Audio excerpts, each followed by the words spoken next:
I never imagined one faulty elevator would change everything for me. I was just an ordinary 17-year-old girl. Quiet, a bit awkward, always hiding behind my books and oversized sweaters. I wasn't unpopular, but I was definitely invisible. And I had the biggest crush on Jordan Blake, the boy every girl had on her mind. Jordan was charming in that effortless way, messy dark hair, easy smile, and he always seemed to say the right thing without trying. He wasn't just popular, he was magnetic. And I was just me, the quiet girl in the back of the class who doodled in the margins of her notebook. We were in our final year of high school, and I had made peace with the fact that Jordan would never notice me. Not really. Not the way I noticed him. Until that one Wednesday afternoon. It was just after school.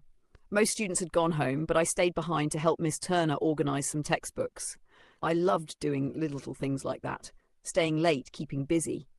Jordan was there too. Apparently he had missed a chemistry quiz and had to stay back to retake it. I remember glancing at him when he walked past the library window, humming something under his breath. He didn't even look in my direction. I sighed and kept stacking the books. When I finished, I realised the main hallway lights were dim. I panicked a little. Most of the staff had already gone, and the school always felt eerie after hours. I texted my older brother, who was supposed to pick me up. "Heading down now. Meet me in 5." I slung my backpack over one shoulder and rushed to the elevator. The stairs were too far down the hall, and honestly, I was tired. I stepped into the elevator and pressed the ground floor. Just as the doors began to close, a voice shouted, "Hold it." I quickly hit the button to keep them open. And then Jordan stepped in. Jordan Blake. In the elevator, with me. He smiled. "Thanks." I nodded, but I think I forgot how to speak. He pressed the button for the ground floor again, and we started moving for exactly 4 seconds. Then, BAM! The elevator jolted violently and came to a dead stop. The lights flickered, and just like that, the elevator was stuck. I froze. My heart raced. Was this really happening? Jordan looked confused. He pressed the emergency button. Nothing. He tried to call someone. No signal! He muttered, waving his phone in the air. I tried mine too. Dead. Of all days to forget to charge my phone. He turned to me, rubbing the back of his neck. "Well, guess we're stuck." I forced a small laugh. "Looks like it." There was a long pause. I could feel the silence pressing against me. He sat down on the floor and gestured for me to do the same. "May as well get comfortable." I sat, tucking my legs under me, trying to look calm. On the inside, I was screaming. Minutes passed. Then half an hour.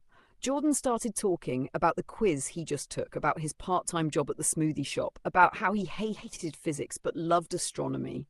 I just listened. He eventually asked, "You're Emma, right?" My heart skipped. He knew my name. I nodded. "Yeah?" He smiled again. "You're in my English lit class. You always sit near the back."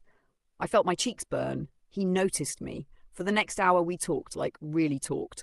I told him I loved to draw, that I wanted to be an illustrator, that I used to live in another city but transferred here after my parents divorced.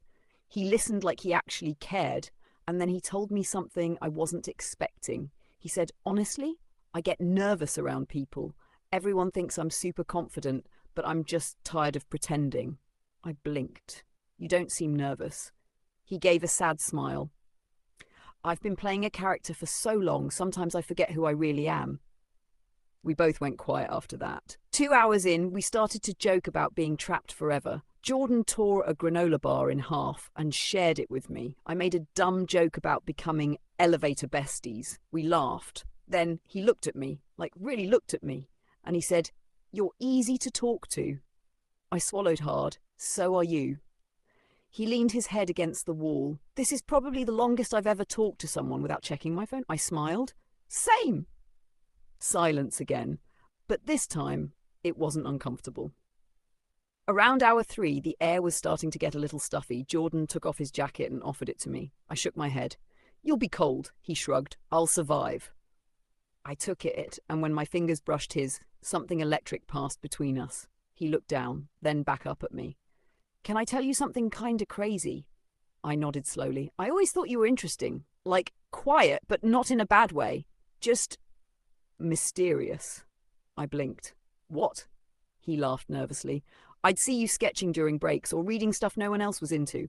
I thought that was cool." You did? My voice came out barely above a whisper. He nodded. Yeah, I just never knew how to start a conversation.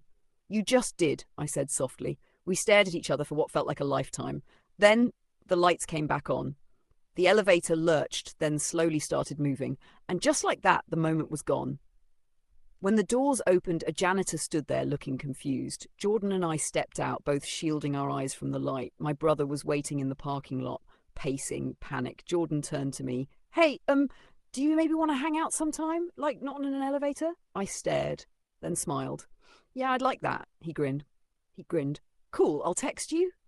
I nodded, barely believing this was real. We started talking more after that. At school, over text, late night calls. He wasn't just my crush anymore. He became my friend. And then something more. Looking back, I don't know if fate trapped us in that elevator or if it was just a coincidence. But I'm glad it happened, because sometimes the moments that feel like accidents are exactly what you needed all along.